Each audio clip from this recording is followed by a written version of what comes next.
Welcome to Order Military Radio TV. We're lifelong Catholics, and what we do is all for free. And for our love of Jesus Christ, and for our Holy Mother, the Church. We'll defend our Holy Mother, the Church. Today we're going to finish up our last chapter I'm going to share with you from Agent Sniper. The book is linked in the show page of each show we do. It is by Tim Tate. This way you get a flavor of the information by Agent Sniper. And then you can go get the book and read it for yourself. Enjoy it. It's part of history they don't tell us about because, well, certain governments don't want you to know things that are really interesting, exciting, and need to know. So let's see what Agent Sniper found out about Israel. Wow. Okay. Starting this a little early to record this sucker, because there's a lot of information in this chapter on Israel.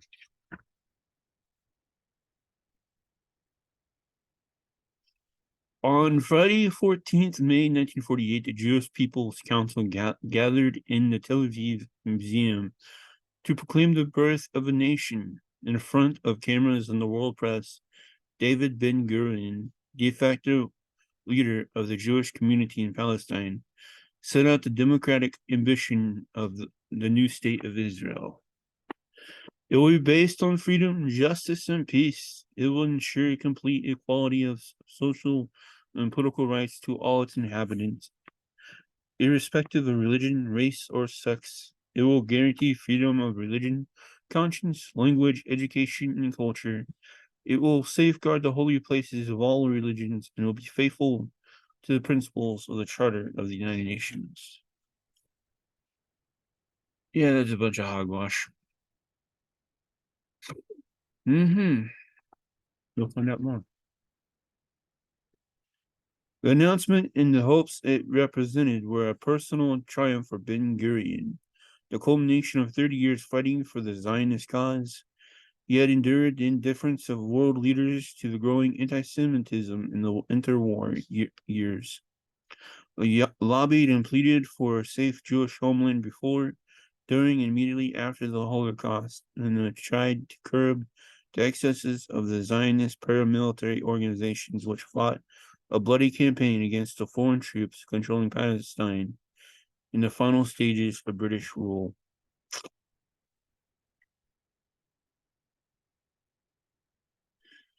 That right there is one load of horse hockey. We know by Lord Jacob Rothschild.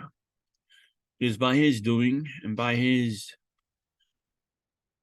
guarantee and announcements that created the state of Israel. The British rule is not what they say British means. It does not mean it's controlled by the English. It is not controlled by the Britons. British rule here means what it means currently. Rothschild controlled.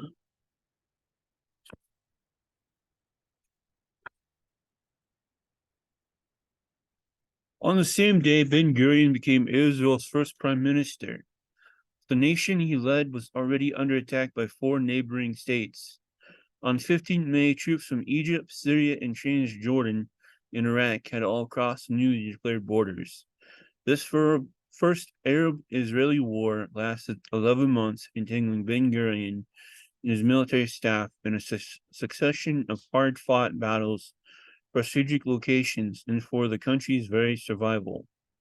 The Israeli Defense Force formed from the ranks of one of the Jewish paramilitary groups, the Haganah, bore the brunt of the fighting. Among the most senior officers and planners was a highly regarded veteran of European warfare and future close confidant of the prime minister.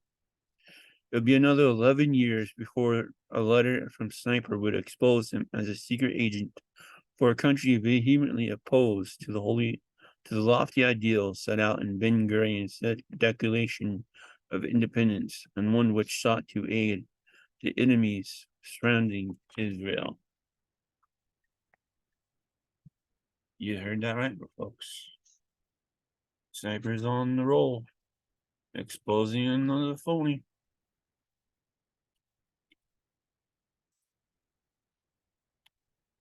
Get ready to learn where this Ben Gurion guy comes from. That's the same place where another Jewish guy came from who wore a funny mustache.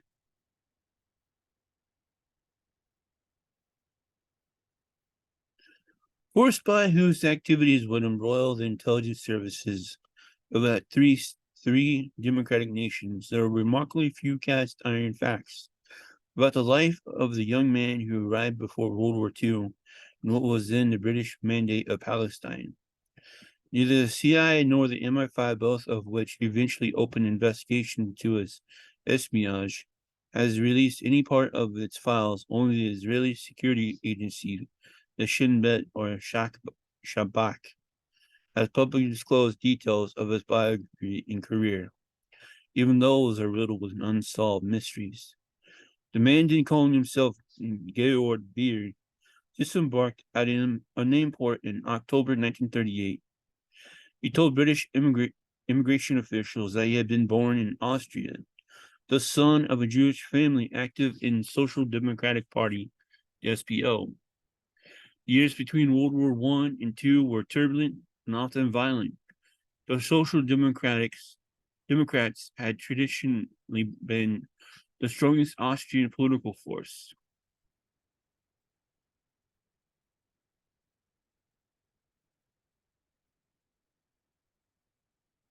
But as the country polarized into radical factions on the left and the right, activity moved out onto the streets where armed groups fought for power. Beer claimed to have been a youthful member of the SPO's paramilitary organization, the Republican Kanschicher Schutzbund, and to have taken part in the battles that fought with government troops.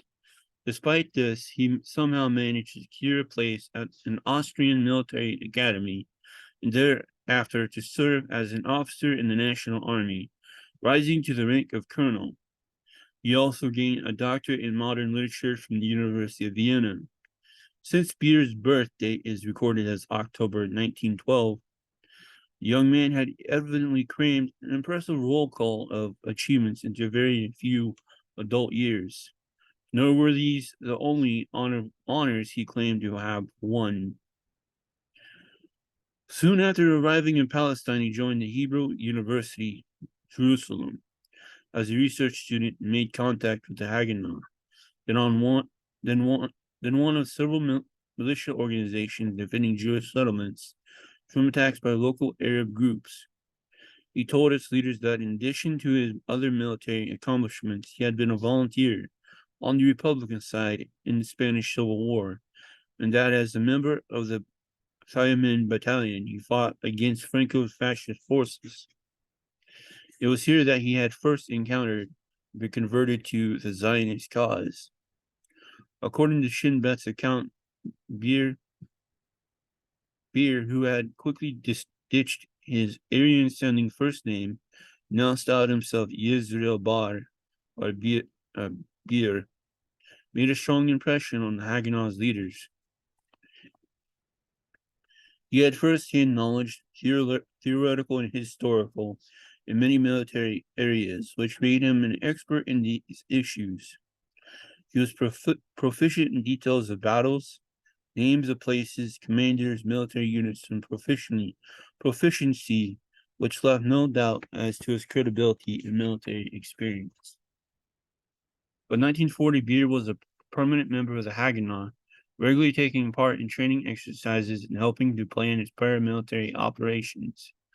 When the organization was subsumed into the newly formed IDF, he was given the rank of lieutenant colonel and appointed to the series of senior roles, some, including head of planning for the Operation Division and deputy chief of general staff, gave him access to many of Israel's most sensitive secrets. In time, this role would also smooth his path into Ben Gurion's inner circle and provide him with a back door into intelligence agencies across Europe and the United States.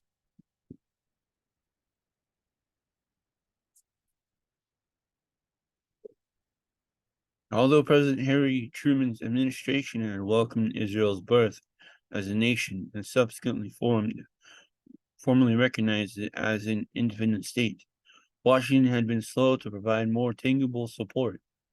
In the late 1940s and early 1950s, although supplied modest loans, primary to assist the new country's agricultural development, American policy in the Middle East was more closely focused on securing alliances with the oil-rich Arab and Persian states.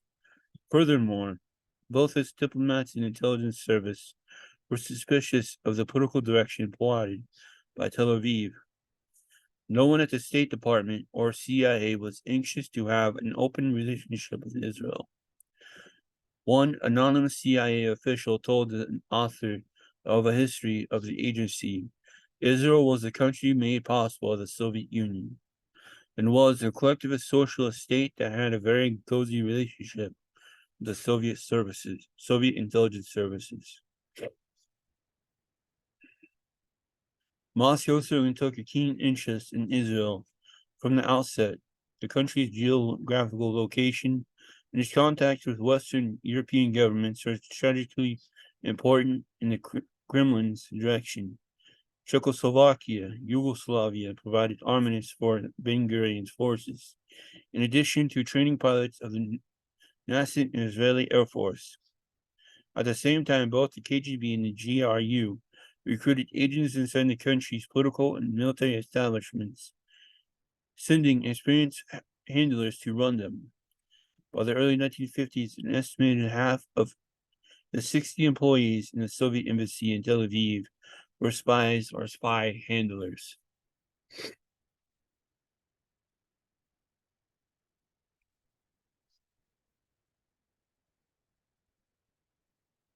But Israel's own civilian intelligence service, Shin Bet, which handled internal security, and Mossad, which was responsible for espionage and counter-espionage, were beginning to earn their own formidable international reputation. And in June 1951, Washington and Tel Aviv signed a formal but secret cooperation agreement. Both countries pledged not to spy on the other and to share the fruits of their respective intelligence labors. Israel Beer had by then left the Israeli army and moved into politics. He joined the left-wing Mapan party and for 2 years ran its internal security department. Despite his pro-Soviet leanings, he retained high-level access to the country's defense secrets and obtained military intelligence information from contacts within the IDF. He also managed to gain the trust of Prime Minister David Ben-Gurion, converting this patronage into unusual admitted to top-secret staff meetings. And then he saw or was given Israeli military plans and even blueprints of weapons it had acquired. In 1954, the former firebrand left-wing socialists moved unexpectedly to the right and joined Ben-Gurion's Mapai party. The following year, while Ben-Gurion was Minister of Defense, the department awarded Beer a civilian commission to write an official history of the 1947-1949 War of Independence. It came with considerable benefits.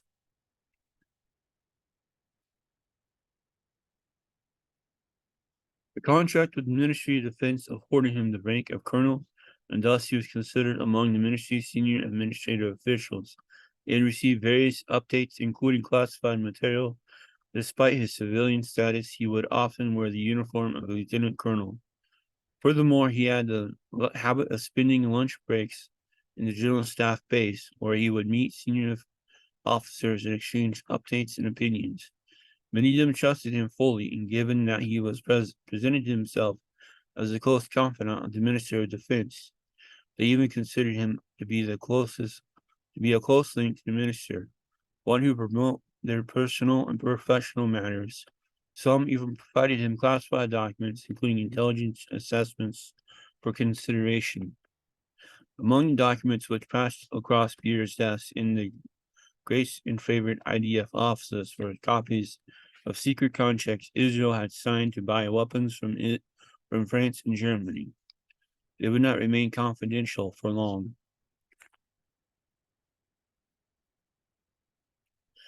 In part, this stemmed from Beer's extravagant lifestyle. Neither the writing contract nor his full-time job as head of military history department at Tel Aviv University provided the funds for a series of volatile sexual affairs, nor for his increasingly heavily drinking. But according to Shin Bet's official account, although these worried the perennial Herald, it was Beer's cultivation of relationships with foreign governments which was most troubling. Barr began to develop close connections in Europe, including Germany, France, UK, as well as other Western countries.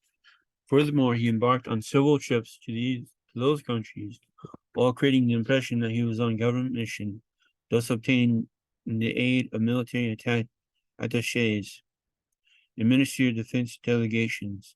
His meetings included the German Minister of Defense, the head of French intelligence, among others.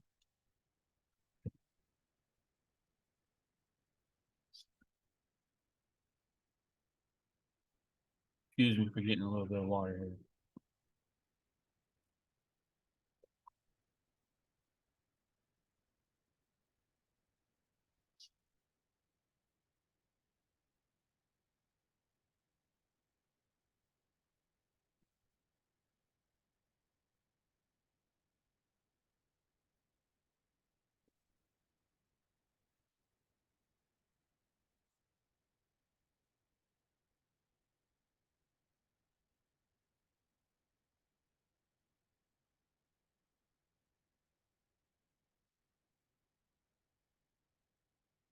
Schindler officers reported that despite a prohibition against encounters with foreign agents, Beer was in the habit of meeting Soviet officials. Convinced that the man posed a serious security risk, Harrow ordered a covert search of Beer's apartment. Although this produced no evidence of espionage, the spy chief took his suspicion directed to Ben Gurion, worrying that Beer had been gathering military information which is of no concern to him. He had been visiting communist cities on his trips through Europe. He had been too friendly with the Russian diplomats serving in Israel. He meets them frequently. He is also undergoing some kind of strain, the sort of strain which an agent leading a double life suffers from. But Ben Gurion, now in his second stint as Israel's leader, refused to heed the advice and given the protection of the prime minister without solid proof against Beer.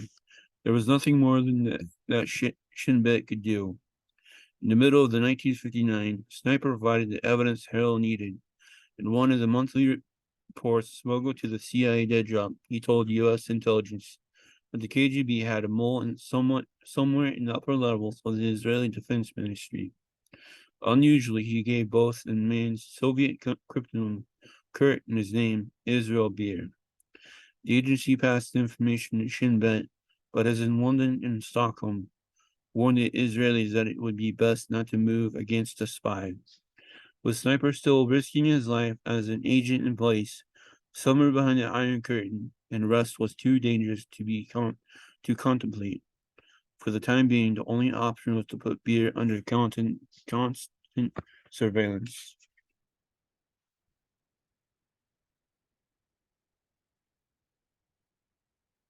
Yeah, we're at the last paragraph here, boys. Be honest. Then in May 1960, Beer's latest international trip raised yet more red flags. He flew out of Tel Aviv, bound for Munich, an highly unusual appointment, which had no bearing on or justification in his work at the university or with IDF. Israel Beer, a suspected Soviet spy, had arranged a meeting with the man heading the Cold War's most important frontline agency, General Reinhard Gehlen. President of West Germany's Federal Foreign Intelligence Service, the Bundesnachrichtendienst, BND.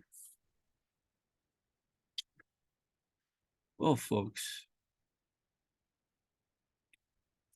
put in the comments if you want to know what goes on in Munich, and I'll happily do the chapter on Munich.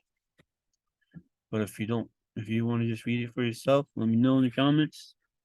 Please share, like this program on YouTube, Odyssey, and Rumble, and please give us a like on our show page where there's a heart. You can click the heart, give us a like, and please share our stuff on our website at auto-militaris.net, where you can see and hear all these other programs. And this is Auto Militaris Radio TV signing off. Day is full.